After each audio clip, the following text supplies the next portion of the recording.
पाठशाला गाइस, आज हम लेकर आए हैं विजन आईएएस की मेंस 365 है, जिसमें हम एनवायरनमेंट के सेक्शन को कंप्लीट करेंगे। तो जो भी बच्चे मेंस के एग्ज़ाम देने वाले हैं 22 अगस्त से, या जिनके स्टेट पीसीएस के मेंस के एग्ज़ाम्स हैं, आंसर राइटिंग प्रैक्टिस कर रहे हैं, तो do join our channel and this is highly recommended videos. हमने ऑलरेडी पॉलिटी, गवर्नेंस, इकॉनमी, बहुत मेन मेजर सब्जेक्ट्स हमने कंप्लीट कर लिए हैं। ठीक है, तो आप साइंस एंड टेक भी देख सकते हैं, जो पूरा GS3 ओरिएंटेड होता है। GS3 का एक और टॉपिक होता है एनवायरनमेंट, वो हम आज कर रहे हैं। ठीक है, तो चैनल से जुड़े रहिए, आंसर राइटिंग के खूब जम के प्रैक्टिस करिए। इवन जो बच्चों ने नया ज्वाइन करा है, सपोज अभी एकदम बिगिनिंग वाली स्टेज पर है यूपीएससी या किसी भी स्टेट पीसीएस के लिए, do join this videos. Current affairs से ही बहुत सारे क्वेश्चंस बनते हैं, आंसर राइटिंग से ही आपकी रैंक डिसाइड होगी गाइज। तो this is highly important for you to all. तो हम जो हमारा सेकंड टॉपिक चल रहा था उसको ही आगे कर रहे हैं। वीडियोस की सारी प्लेलिस्ट वगैरह बनी हुई हैं, आप प्लीज़ जाइए, ज़रूर चेक करिए। तो आज का जो टॉपिक हम करने वाले हैं दैट इज़ लैंड डिग्रेडेशन के ऊपर अगर कोई टॉपिक आ जाए, सपोज करो कि आपका ये टॉपिक ऐसे में पूछ ले या आपके ये टॉपिक से पूछ ले, तो लैंड डिग्रेडेशन है क्या, उसका भारत में क्या स्टेटस है, वर्ल्ड में क्या स्टेटस है, लैंड डिग्रेडेशन होता क्यों है, उसके लिए इंडियन गवर्नमेंट ने क्या प्लान करा है, ग्लोबली क्या प्लान हो रहा है, क्या चैलेंजेस आ रहे हैं, ऑब्स्टेकल्स क्या आ रहे हैं, वो सारी बातों को आपको टॉपिक एकदम टिप्स पे पता होना चाहिए। ऐसा पढ़ के जाओ, ऐसा लिखना है आपको। ठीक है, लैंड डिग्रेडेशन की डेफिनेशन फाओ ने 1999 में बोला कि अगर जो लैंड की capability benefit of from a particular land use से अगर रिड्यूस हो रही है या लैंड मैनेजमेंट ठीक से नहीं हो पा रहा है, तो that is called land degradation. अब इसके टारगेट क्या बोले हैं कि ग्लोबली इसका टारगेट है कि लैंड डिग्रेडेशन न्यूट्रलिटी टारगेट करना, यानी ग्लोबल वॉलंटरी कमिटमेंट करना। यानी कि हमने बोला है, टारगेट रखा है कि 2030 तक हम चाहते हैं 1 बिलियन हेक्टर जो डिग्रेडेड लैंड है वो ठीक हो जाए, रिस्टोर हो जाए। अच्छा, ऐसे ही इंडिया ने भी कसम खाई है कि 2030 तक हम लैंड डिग्रेडेशन न्यूट्रलिटी का टारगेट रखेंगे कि 26 मिलियन जो हेक्टर है वो हम लैंड जो डिग्रेडेड हो चुका है, ख़राब हो चुकी है, बंजर ज़मीन हो चुकी है, उसको हम रिस्टोर करेंगे बाय 2030। तो you guys have to update both the data कि ग्लोबली ये चल रहा है, भारत ये कसम खा रहा है, दिस इज़ द डेफिनेशन। ठीक है, अब अगर इसका स्टेटस इंडिया में देखो तो डिग्रेडेड लैंड जो इसरो ने बताया 2021 में बताया था कि डिग्रेडेड लैंड 29% है, लैंड जो डिजर्टिफिकेशन में जा रहा है वो 25% है। दोनों बातों को लिखना। वर्ल्ड में देखोगे तो 75% जो सॉइल मिट्टी है ना वो डिग्रेड हो चुकी है और प्रपोर्शन 90% तक राइज कर जाएगा अगर हमने ध्यान नहीं दिया। 2050 तक वर्ल्ड की 90% ज़मीनें एकदम बेकार हो चुकी होंगी। अब देखो सवाल ये उठता है कि लैंड डिग्रेडेशन होता क्यों है, what are the major causes of land degradation. बड़ा ही सिंपल सा क्वेश्चन है ना, तो you might be answerable to this answer. तो आप बताना, देखो डिफॉरेस्टेशन का रीज़न ये होता है कि इंडिया में बहुत डिग्रेडेशन हुआ क्योंकि डिफॉरेस्टेशन है, बहुत सारे पेड़ काटे गए हैं, डिग्रेड हुआ तो बताया जी डिग्रेडेशन हो गया।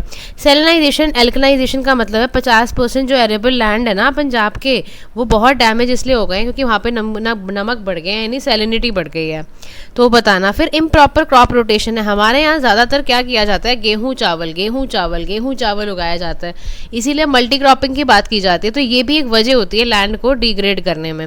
चौथी चीज़ें बताना, जो गुजरात का बन्नी ग्रासलैंड है ना, इतना बुरे हाल में है, इतनी ओवर ग्रेजिंग है कि इतनी घास काली है, वहाँ पे घास नहीं नज़र आएगी आपको। अब ये कह रहा है कि इसका इम्पैक्ट क्या पड़ता है कंजर्व करने से लैंड का, तो इम्पैक्ट ये पड़ता है अगर आप कंजर्व करते हो लैंड को तो आप उससे अपनी एग्रीकल्चर बचाओगे, अपनी फॉरेस्ट्री बचाओगे, आपका जो कार्बन सिंक का एफिशिएंसी है वो हाई हो जाएगा, क्योंकि ओशन के बाद वर्ल्ड का जो सॉइल है ना वो सेकंड लार्जेस्ट कार्बन पूल है अर्थ पर। फिर ये बायोडाइवर्सिटी को सपोर्ट करता है, यानी 25% जो हमारे प्लानट के बायोडाइवर्सिटी है वो बचेगा। Water, nutrient cycle, nitrogen cycle, इनको भी हेल्प मिलेगी।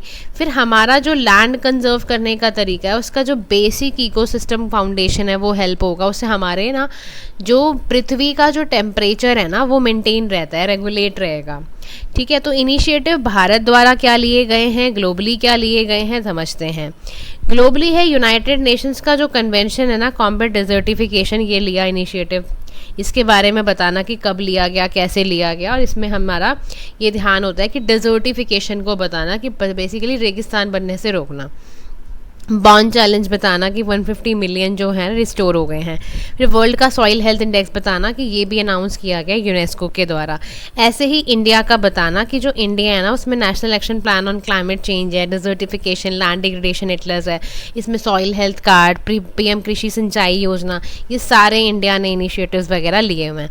अच्छा, वे फॉरवर्ड में कहता है कि 3 चीज़ें इसके अंदर रखनी है। तो वे फॉरवर्ड में बताना कि अगर आपको रिस्टोरेशन टारगेट एनहांस करने हो, आप चाहते हो ना कि आपका 2030 तक 1.5 बिलियन हेक्टेयर लैंड ठीक हो जाए, है ना, तो उसके लिए ना आपको रिस्टोरेशन टारगेट अपने और ज़्यादा तेज़ करने पड़ेंगे। और इसके साथ साथ ना लोकल लोगों को मिलाओ।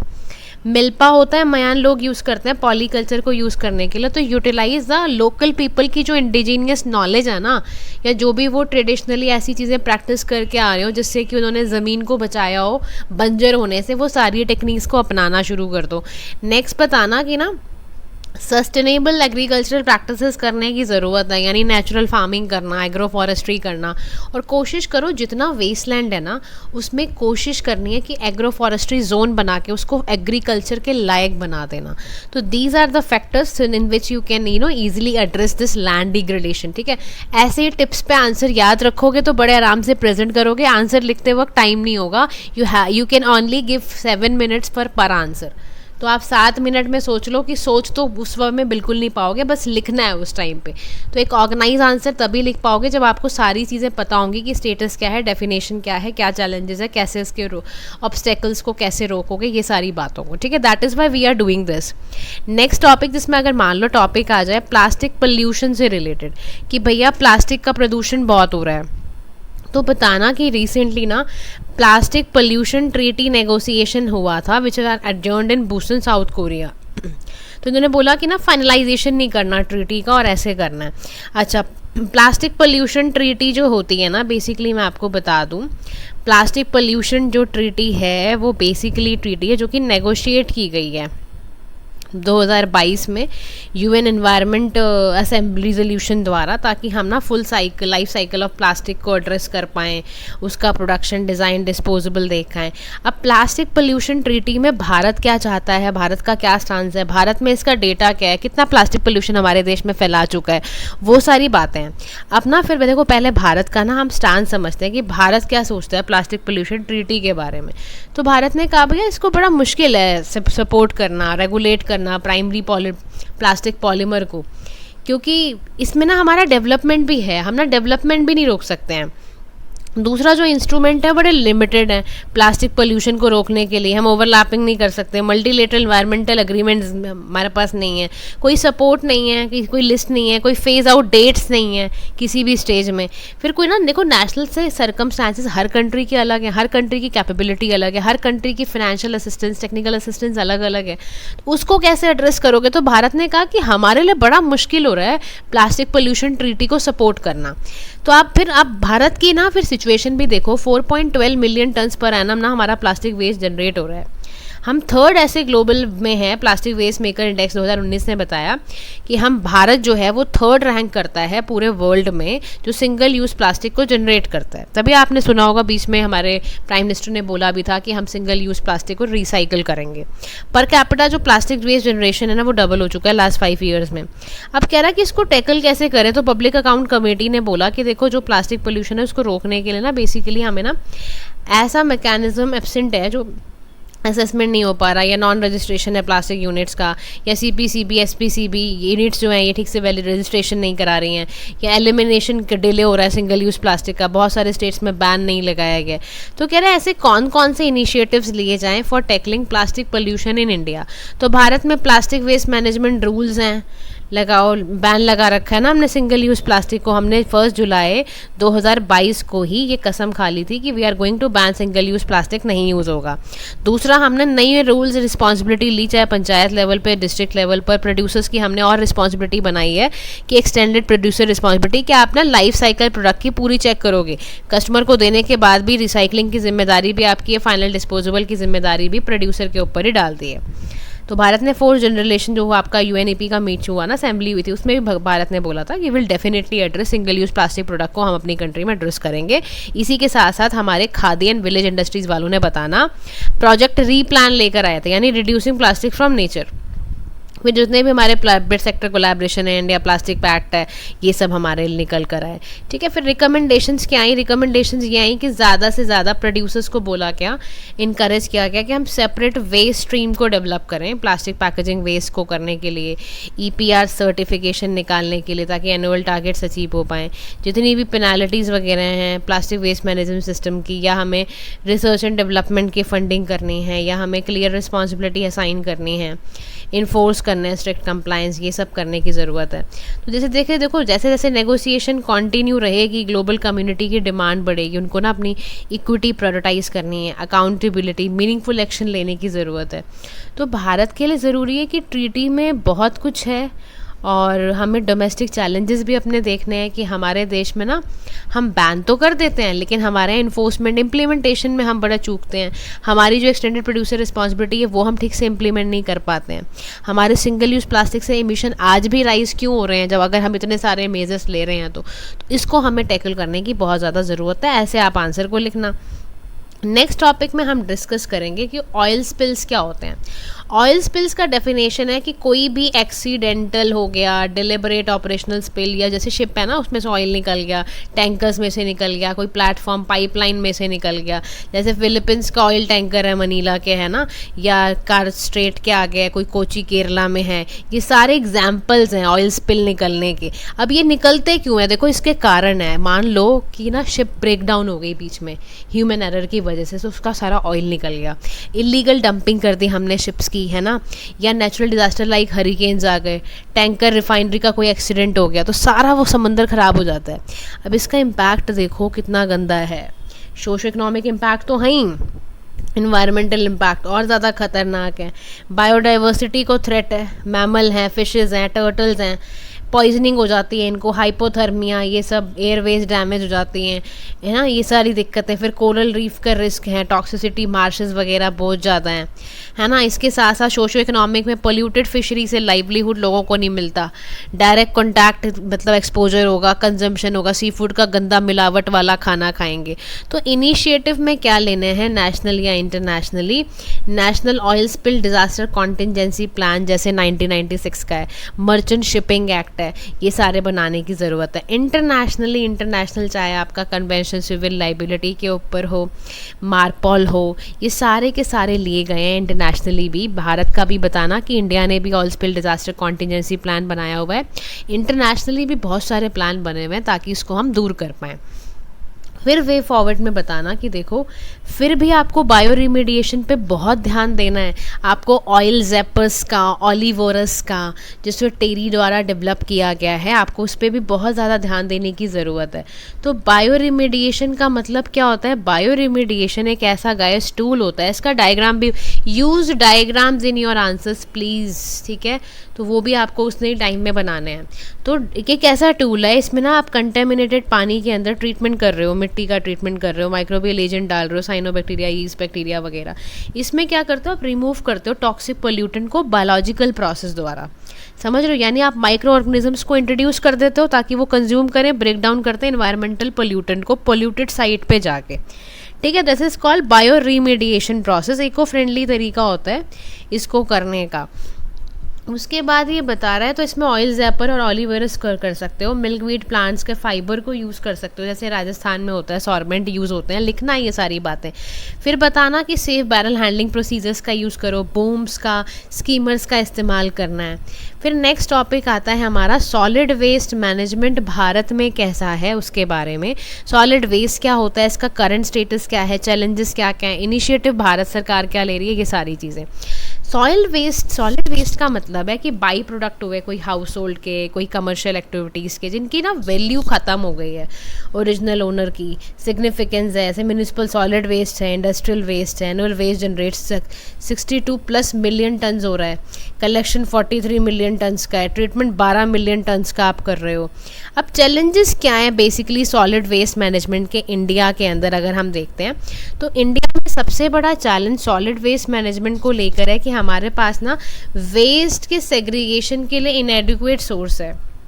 वेस्ट डिस्पोजेबल ज़्यादा है, अंडर डेवलप स्टोरेज इंफ्रास्ट्रक्चर है, door to door waste collection नहीं होता है इतना, contributing to fire explosion, global warming बहुत ज़्यादा है, लो म्युनिसिपल फिनेंस है, मल्टीपल एजेंसीज ओवरसाइट रिस्पॉन्सिबिलिटी लेती हैं। तो कह रहा है स्वच्छ भारत मिशन को सक्सेसफुल बनाना बड़ा मुश्किल है, क्योंकि हमारे देश में ना कूड़ा सारा एक ही में डाल देते हैं, लिक्विड वाला, सॉलिड वाला, ये सब मटेरियल्स को अलग नहीं करते हैं। डोर टू डोर वो वेस्ट कलेक्शन बहुत ही मुश्किल है, इतने घर है कहाँ से करेगा कोई।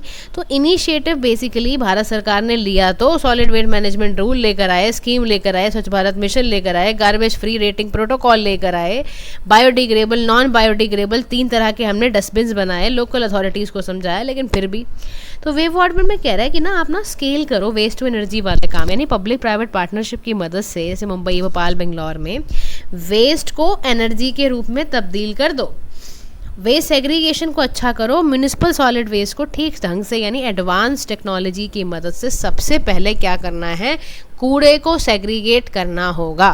फिर फाइनेंशियली स्ट्रेंथन करना है म्यूनिसिपल बॉडीज़ को, जैसे ब्रूथ, मंगलौर, महनगोरा, पलिक है, सेस लगा दो 100 रुपीज़ पर मंथ, या टेक्नोलॉजिकल इनोवेशंस कर सकते हैं। भोपाल का जो म्यूनिसिपल कॉरपोरेशन है उसमें जीपीएस इनेबल्ड व्हीकल का इस्तेमाल करें ताकि हम डोर टू डोर वेस्ट को कलेक्ट कर पाएँ। नेक्स्ट हमारा टॉपिक है ई वेस्ट मैनेजमेंट इन इंडिया के बारे में हम बात करने जा रहे हैं। ई वेस्ट मैनेजमेंट क्या है, स्टेटस क्या है इसका, 3rd लार्जेस्ट है ये ई वेस्ट जनरेटर। कब होता है, following only China and USA के बाद कौन है, भारत ही 3rd ऐसा है जो कि ग्लोबली ई वेस्ट जनरेट करता है। पता कैसे चला, you have to add this report, I am telling you again and again, कोई भी फैक्ट बिना प्रूफ के नहीं देना है। यू हैव टू से कि इस रिपोर्ट के द्वारा हमें पता चला कि भाई global e waste monitoring report है ये। अब प्रॉपर ई वेस्ट मैनेजमेंट की ज़रूरत क्यों है देखते हैं। सबसे बड़ी बात है economic benefits of recovering valuable materials like gold, silver etcetera. Health hazards को देखो, इसमें 1000 टॉक्सिक मटेरियल्स हैं, नॉन बायोडिग्रेडेबल, लीचिंग हो रहा है लैंडफिल से, ये सारी प्रॉब्लम है। इंगेजमेंट करना, चाइल्ड लेबर, सेफ्टी इक्विपमेंट ना होना। फिर चैलेंजेस भी एसोसिएटेड है ई वेस्ट इन इंडिया में। हमारे देश में सबसे बड़ा चैलेंज ई वेस्ट को लेकर ये है, हमारा 85% जो ई वेस्ट है वो अनऑर्गेनाइज सेक्टर डील करता है। फिर 33 जो % है वहाँ पर कलेक्टिव प्रोसेशन खाली 33% का हो रहा है, रिसाइकलिंग बहुत कम है और डंपिंग बहुत ज़्यादा है। डेवलप नेशन भी क्या करते हैं, डेवलपिंग कंट्री जैसे इंडिया में ही डंप कर देते हैं सारा ई वेस्ट का कूड़ा। फिर हमारे पास शॉर्ट प्रोडक्ट लाइफ साइकिल यानी लिमिटेड रिपेयर ऑप्शन है हमारे देश में। तो भारत सरकार ने इससे रिलेटेड बड़े सारे इनिशिएटिव लिए, ई वेस्ट हम हैंडलिंग रूल लेकर आए, प्रोड्यूसर रिस्पॉन्सिबिलिटी के कॉन्सेप्ट को लेकर आए, बैटरी वेस्ट मैनेजमेंट रूल लेकर आए, राइट टू रिपेयर पोर्टल लेकर आए। ऐसे ही ग्लोबली हमने बेसल कन्वेंशन बनाया, ई वेस्ट चैलेंज बनाया, ये सारी चीज़ें की। तो वे फॉरवर्ड में यहाँ बताता है आपको ई एफिशिएंट रिसाइकलिंग फैसिलिटी बनानी है, को लोकेटिंग ई वेस्ट इंडस्ट्रियल क्लस्टर्स तैयार करने हैं। मीति ने भी बोला इंडिजीनियस टेक्नोलॉजी का इस्तेमाल करो ताकि हम ना प्रेशस मटेरियल या मेटल्स को रिकवर कर पाएँ, और स्ट्रिंजेंट मॉनिटरिंग करनी है कॉर्पोरेट रिस्पॉन्सिबिलिटी एंड ऑल की। अब मिसलिनियस में क्या कहता है, मिसलिनियस में कह रहा है रिवाइज्ड क्लासिफिकेशन ऑफ इंडस्ट्रीज़, यानी जो आपका CPCB है ना, सेंट्रल पोल्यूशन कंट्रोल बोर्ड, उसने डायरेक्ट किया है SPCB को यानी स्टेट पोल्यूशन कंट्रोल बोर्ड को कि रिवाइज कर दो क्लासिफिकेशन ऑफ इंडस्ट्रीज़ को।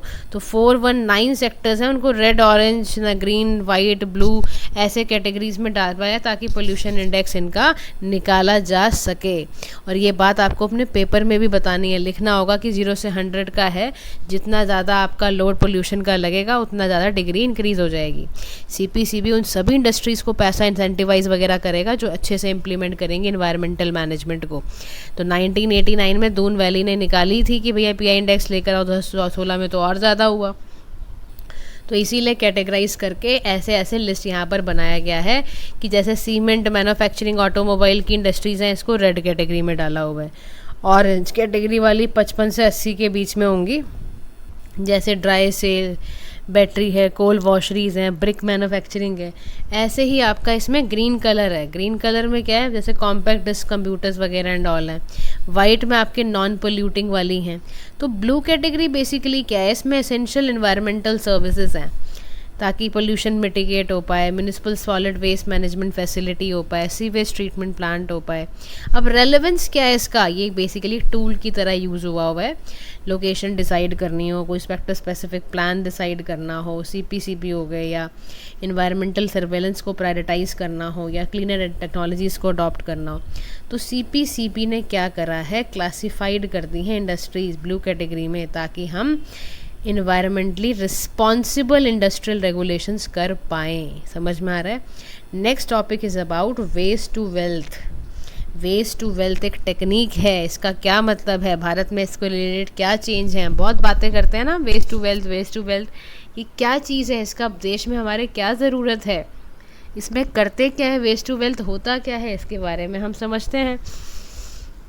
तो देखो, सबसे बड़ी बात है जो वेस्ट टू वेल्थ की बात है ना, वो एक बायोलॉजिकल प्रोसेसिंग है। यानी हम डिग्रेडेबल कंपोस्ट करेंगे, ऑर्गेनिक वेस्ट को कंपोस्ट करेंगे, बायोमिथिनेशन करेंगे, एनारोबिक फर्मेंटेशन करेंगे, या थर्मल और वेस्ट टू एनर्जी प्रोसेसिंग करेंगे, गैसिफिकेशन, पायरोलिसिस करेंगे, या रीयूज़ को प्रोसेस करेंगे, रोड कंस्ट्रक्शन बनाना हो, रिसाइकलिंग वगैरह करनी हो। अब वेस्ट टू वेल्थ सिग्निफिकेंट क्या है इसका, इसका सबसे बड़ा सिग्निफिकेंस है इकोनॉमिक बेनिफिट्स को डिराइव करना from energy generation, valuable resources को एक्सट्रैक्ट करना, एनवायरनमेंट को प्रोटेक्ट करना from toxic waste, circular economy को प्रमोट करना, सस्टेनेबली मैनेज करना हाई जनरेशन ऑफ वेस्ट को, और साथ ही साथ देखो जॉब भी क्रिएट करना, एंटरप्रेन्योरशिप्स को इनकरेज करना कि इस फील्ड में भी आके काम करो। लेकिन चैलेंजेस के साथ है ये काम, इनफॉर्मल इनएफिशिएंट कलेक्शन है, फिनेंसिंग कैपेसिटी नहीं है, डेटा नहीं है, लिमिटेड प्राइवेट पार्टिसिपेशन है, कॉस्टली है इसकी टेक्नोलॉजी, इसको करना इतना आसान नहीं है। हालांकि भारत में इसके रिलेटेड बहुत सारे सरकार ने कई तरह के प्रावधान बनाए, कई तरह की स्कीमें निकाली, वेस्ट टू वेल्थ मिशन हम लेकर आए, स्वच्छता सारथी फेलोशिप लाए, सुधारा लाए, पोर्टल तैयार करा हमने, सॉलिड वेस्ट मैनेजमेंट में हमने कुछ पॉलिसी डाल दी, 500 नए वेस्ट टू वेल्थ हमने गोवर्धन स्कीम निकाल ली, हमने प्लास्टिक वेस्ट इन रोड कंस्ट्रक्शन भी हमने यूज़ करने लग गए हम। इसके साथ साथ इवन हमने नेशनल बायो एनर्जी प्रोग्राम तक चला दिया कि बायो एनर्जी सेटअप करो इसके रिलेटेड। समझ रहे हो आप। लेकिन वे फॉरवर्ड में कह रहा है कि सबसे ज़रूरी काम है इंश्योर करना सेग्रीगेशन एट सोर्स, सपोर्ट करो in the waste processing rule, formal forward and ये सब क्रिएट करो, अपनी लोकल बॉडीज़ को फिनेंशियली स्ट्रेंथन करो, और बायो लीचिंग करो, यानी जो अपना भी आपके कॉपर है या गोल्ड है उसको वेस्ट मटेरियल से पूरा का पूरा एक्सट्रैक्ट करके इसको ध्यान में रखो। अच्छा, अब देखो यहाँ पर ना प्रैक्टिस क्वेश्चन आया। क्या आया प्रैक्टिस क्वेश्चन? पूछता है ऑयल पोल्यूशन क्या होता है, इसका मरीन इकोसिस्टम पर क्या असर पड़ेगा, ये किस तरह से ऑयल पोल्यूशन हमारी कंट्री लाइक इंडिया को हार्मफुल है। GS3 के 2023 के 10 मार्क के ये क्वेश्चन में था। तो अभी हमने ऑयल पोल्यूशन पढ़ा ही था कि ऑयल पोल्यूशन क्या होता है, इससे मरीन इकोसिस्टम पे क्या असर पड़ता है। जस्ट अभी हमने इसके बारे में डिस्कस किया है यहाँ पर। ये वाला टॉपिक आप उठाओगे ऑयल वाला, और इसी के बारे में बात करोगे, ऑयल स्पिल्स के बारे में। समझ रहे हो बात को? आपको अगर ये पॉइंट सारे डिस्कस कर लिए और पूरी बात बताना। देखो क्वेश्चन में जो जो आपसे पूछा है ना कि पहले, और ये भी ध्यान रखना यही पूरा एक बॉडी, जितना ये बॉडी पार्ट दिया हुआ है ना इसका, इसी तरीके से आपको अपने क्वेश्चन को भी डिस्कस करना होगा गाइस। बात समझ रहे हो? तो ये काम आपको ज़रूर करना है। ऑयल स्पिल कहो, ऑयल पोल्यूशन कहो, एक ही बात होती है। सबसे पहले इसका मतलब बताना कि मरीन इकोसिस्टम में ऑयल स्पिल कब रिलीज़ होता है? जब लिक्विड पेट्रोलियम हाइड्रोकार्बन इन्वायरमेंट में चला जाता है, ह्यूमन एक्टिविटीज़ के फॉर्म में, एक्सीडेंटल या ऑपरेशनल स्पिल होना किसी जगह से ना, किसी शिप से या टैंकर से, वो सारा डेटा आप लिखोगे इसके अंदर। ठीक है, टॉपिक बता भी दिया मैंने आपको कहाँ से लिखना है। ये आंसर आप करके लिख कर देंगे, चाहे कमेंट सेक्शन में, चाहे मेरी मेल आईडी ले लो, या आपको जो ठीक लगे टेलीग्राम पे भेजो, जैसा आपको ठीक लगे। ये आंसर आपको करके भेजने हैं। जितने ज़्यादा आंसर राइटिंग प्रैक्टिस करोगे उतने ज़्यादा जीत हासिल होगी तुम्हारी, उतनी सक्सेस के करीब आओगे। ठीक है, ये फॉर्मूला अपना लो, जीत जाओगे। Thank you so much for listening. Have a nice evening. Bye bye.